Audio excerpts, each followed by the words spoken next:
Hello, fellow traders. 'Tis I, the Rumpled One, coming to you on Sunday, March the 8th, the year's 2020. Let's talk trading. The Walmal method, day 6. I've been talking with Walmal over the weekend, and I came up with some new indicators. So let me walk you through a few things today, since it's Sunday here in the U.S., and it's not quite time to start actually trading the Walmall method.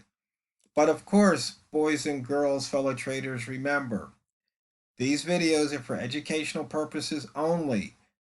Your results may differ from mine, and trading is extremely risky.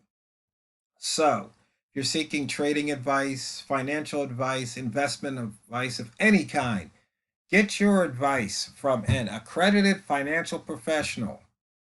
That way, when you take their advice and you lose your money, you know you got your advice from an accredited financial professional rather than from some guy with a funny name who puts trading videos out on YouTube, or you read it in some email or some Twitter or some Facebook place. So, the disclaimer's out of the way.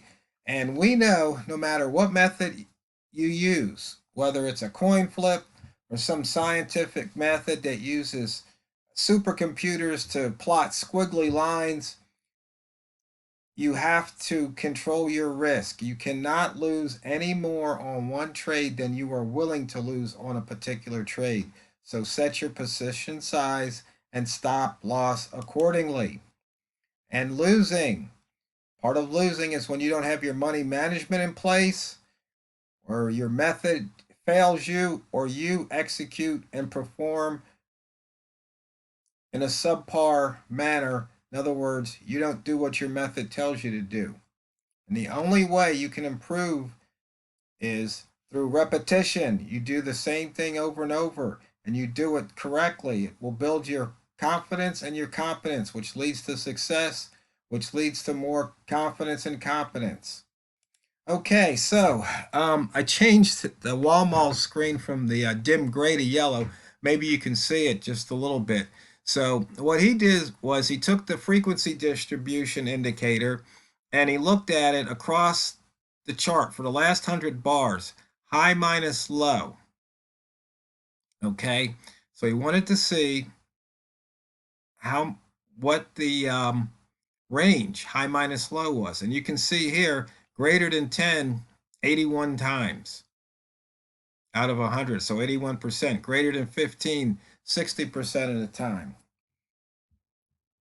Now, then he was actually honing it down to particular hours. So he ran it through 1,000 bars and he picked out the 9 o'clock 1 hour bar. And you can see here, it's greater than 10, 97% of the time, which is an improvement here. And then it's also greater than 15, 88% of the time, which is an improvement. So the odds are stacked in his favor.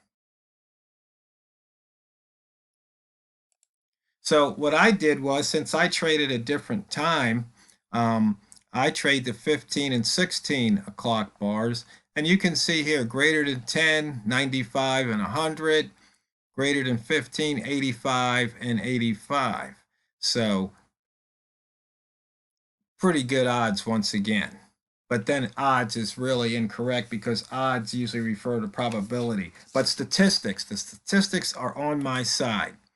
So what I then did was I go, running those frequency distributions like that tells a story. So I took another indicator and I modified it to show for each hour of the day how many times a range is above or below a certain. So here I'm picking 15.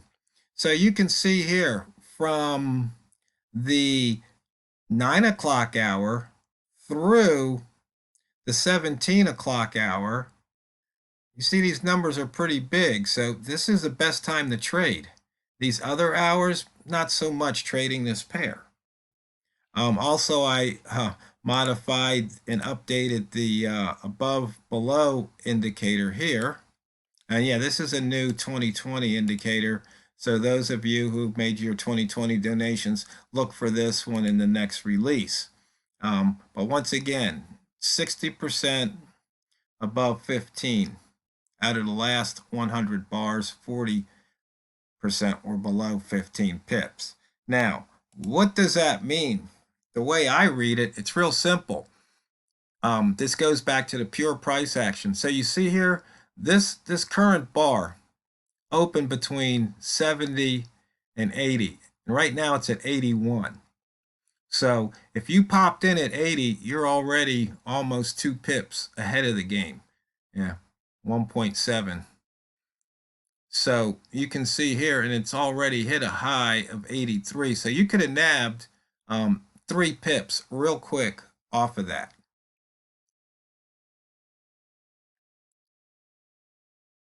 So as I usually like to do, I worked on this, and so a lot of people are talking about getting whipsawed. Well, you can see right here, if you want to cross 80, as it crossed 80, there really wasn't much of a whipsaw. Now the 80 isn't plotted here, but you can see it pretty much went straight up right from this point here, and this closes right just a slight above 80. But you can see here it pretty much just went up, then it came back down, and then reversed. So you could have taken your 2 or 3 pips. Now somebody's going to go, well, you're risking all this, you're only getting 2 or 3 pips.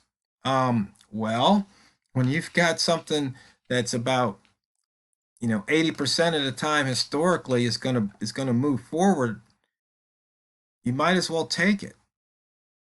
And maybe at $1 pip that's only $2, but at 100 a pip that's 200. So if you can nail this at $1 pip, you can work your way up to $10 pip, 20, 40, and then some.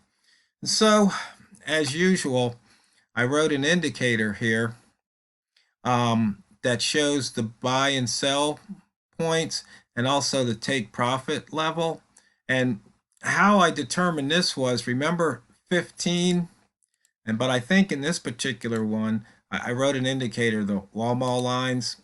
I say range of 13. Now I could set that to 15, and what that'll do, just to be consistent, what that does is it goes from the bottom, it'll put a TPL line right here. It's 15 pips above that bottom. And if it was short, it would put a 15 pip or a line 15 pips away from that current H1 high. And that's how that works. And then what I also did was I wrote another indicator here that shows, are the candle colors the same with the M15 and the H1? So if the M15 is green, is the H1 green? And here we go. If is the M5 green, is the H1 green? And then you can take it all the way. Is the M1 green? But you can see here, M1 green, there doesn't really seem to be much of a correlation. But when you get up to 15, you see it's more the same than it's not. So what that tells me is that first 15 candle is green and it hasn't hit the range. Chances are you're going to probably hit that range target. And you can see here right now we're at 84. And one other thing I wanted to do, just to see the percentage of green candles versus red candles per hour over the last 1,000 bars. And so that just gives you just a little more statistics and to put on your side. So here you see that there was a lot more, or 10 more green than red during hour 11, but during hour 12 there was less. And so as you look down here, you can see how these numbers kind of oscillate. So what that tells me is once you hit your pips on the going one direction, if you want to switch, you might want to think about taking the trade in the opposite direction the next hour.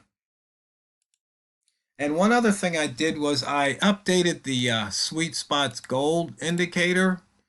And what I did was I said show buy sell. And so if price opens between any two lines, the line that it opens above, that would be your short, and the one below would be your long trigger. So it's kind of also the way, but actually, I just noticed something here.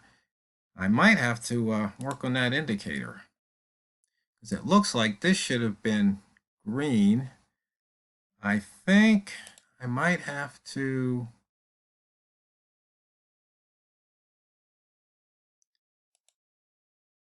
work on that indicator. That's interesting. Yeah, I might have to go back to the drawing board and fix it because as I wrote it, the market was closed yesterday and earlier today. So this is basically testing it live to see if it is working properly. So obviously, I've got something in there that I'm going to have to adjust, but that's okay. So that's pretty much what's going on with the Walmal method. And as you can see, we've got this huge gap right here. So I'd be looking to fill this gap sometime. So that's pretty much it, fellow traders, for the Sunday. So I'll be working on those indicators, and like I said, it looks like that one's got a slight bug in it I'll have to fix. And other than that, just remember as you're trading this week, it's not what you trade, it's how you trade it. So go out there and drain the banks.